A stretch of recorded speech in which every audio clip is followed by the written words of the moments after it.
Viral aksi pengacara hamburkan uang di Polsek Kota Banyuwangi, Jatim. Seorang pengacara di Kabupaten Banyuwangi, Jawa Timur, saat melakukan unjuk rasa di depan Polsek Kota Banyuwangi, Jawa Timur, Senin, tanggal 15 November tahun 2021. Dalam aksi yang terekam video itu, pengacara yang diketahui bernama Nanang Slamet menghamburkan uang 40 juta rupiah. Aksi hamburkan uang yang diduga berasal dari komitmen fee yang diperoleh dari kliennya itu, viral di media sosial, dan membuat geram DPP Sahabat Polisi Indonesia. Sangat tidak profesional dalam menyuarakan pendapat, seharusnya oknum pengacara tersebut menyampaikan pendapat sesuai dengan aturan yang berlaku bukan justru membuat aksi tidak terpuji, kata Fonda Tangguh, Ketua Umum Depan Sahabat Polisi Indonesia. Dilanjutkan Fonda, untuk menyuarakan pendapat sebetulnya adalah hak seluruh warga negara, asalkan sesuai dengan ketentuan hukum dan mekanisme. Yang dilakukan oknum pengacara ini memang di luar dari kode etik seorang advokat. Bahwa ini tidak terjadi hanya sekali dua kali. Kami sebagai pengacara seringkali klien kami diintervensi. Pak Kapolri tidak profesional. Diintervensi kami. Klien kami diintervensi. Kemudian dengan cara-cara menekan sehingga kami sebagai advokat diputus kuasa hukumnya. Apa kurang? Bukan. Apa kurang? Apa tuh, Pak? Gaji negara apa kurang?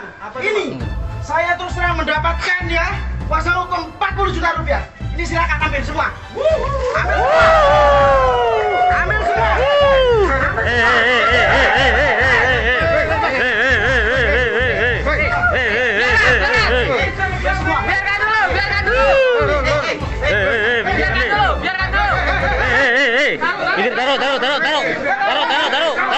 Jangan terima uangnya, taruh, minggir dulu, minggir. Kembalikan itu, kembalikan.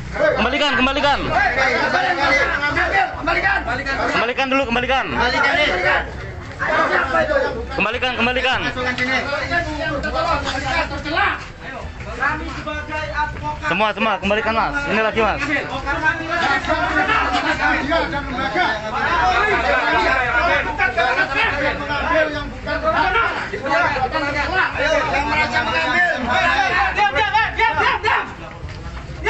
Kami sebagai advokat Kembalikan. Ya. Itu lagi Mas, kasih Mas. Kami selalu menghargai mengedepankan komunikasi.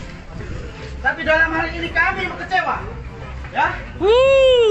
Kalau kami sebagai advokat mau menciptakan sistem juga ya kepada masyarakat, kami ciptakan orang-orang LSM, kumpulan masyarakat, wartawan dan lain sebagainya. Jangan lupa subscribe, share, komen, dan like ya.